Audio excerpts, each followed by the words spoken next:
Debbie, this one is over to you here on the Yeah. makeup code question. Right, so we're jumping back to the big code question. So this is the last question in the software development section of the paper. And before we talk about it, first thing that potentially, it used to be when before COVID, this used to be the last question in the paper because it was deemed to be the trickiest question. And so what we think is, or what I advise my pupils to do, is to do all of software except this question. If they're lacking a bit of confidence, go and do their section 2 and then come back. And that's just for anybody who lacks that wee bit of confidence with doing their coding in an exam. Absolutely. It is involved and it does take quite a lot of thinking through. But it could also destroy a bit of confidence, couldn't it? I mean, certainly just my confidence. And that's what we don't want to happen. When we sit and go through this, you're going to see that it's the questions, different contexts, but they're actually quite similar. So let's have a wee look at the similarities. So all I've done is down the left-hand side, I have taken from the course content at the SDD implementation section, that's everything from that area of the course content specification. So in the middle of the grid, just to explain this little box in here. Now, the way it reads is, it says, you read and understand design of solutions to problems at this level using the following design techniques. Now, this is because when you look at the specification, that's what it says about design.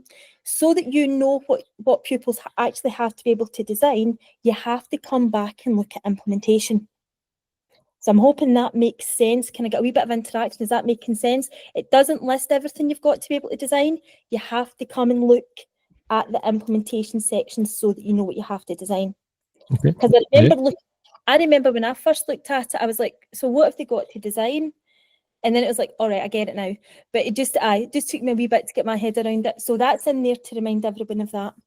So let's start at the data structures up the top. So we can see that we've got 2D arrays, we've got records, we've got arrays of records, and in fact in 2019 we got a 2D array of records.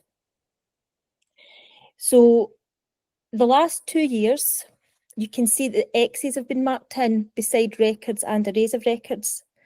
So that's because they came up in the exam, however the pupils were given the structure, they didn't have to implement them in the exam. Okay, I see that I see that last year was the first time pupils were asked to write the design for a connection in an exam. Yes, they were. You can see that here, 6-8, and it was worth 3 marks.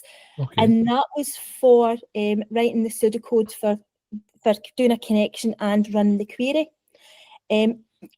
Interestingly though, if you look at the marking scheme, it says it says run the SQL query to get data from the database. After it says the connection, that's what it says. It doesn't mention the type of SQL statement. All right. Okay. So, like, kind of going forward, should we be like working on ensuring that pupils mention the type of SQL statement? Yeah, that would absolutely be beneficial to do. If it's a select statement they're doing, let's have them say run an SQL, a select query, and mention the columns and just from what table, just getting more information from them, because it is their design, so they should be being, that wee bit more formal with what's happening and not quite as vague. Okay, just to kind of give that a little bit more information. Just to reiterate on that, Debbie, they would only be expected to work with one table there.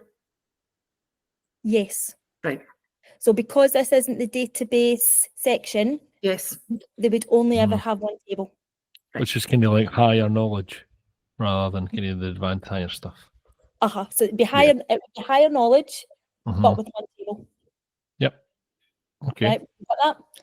Right. So if we go down, we can see that the last couple of years, there's been a couple of standard algorithms in this part of the question. Wasn't before in 2022-19 of the spec, but we've had a couple of the insertion sorts that Fiona was talking about, and we've had a binary search But the main thing here is we can see where the majority of the marks are, and they're all down the bottom at this section to do with the array and the manipulation of the array. And it's coming under the read and explain code, but I've just put in some assigning variables to data structure, traversing the data structure, manipulating the data structure. And we can see that that's where the majority of the marks are really going. Yes, that's where they're picking up. Yeah. So that's where we need to build confidence in our young people for tackling these questions. So now we've got a wee idea of the makeup of it. Will we go and look at the course reports?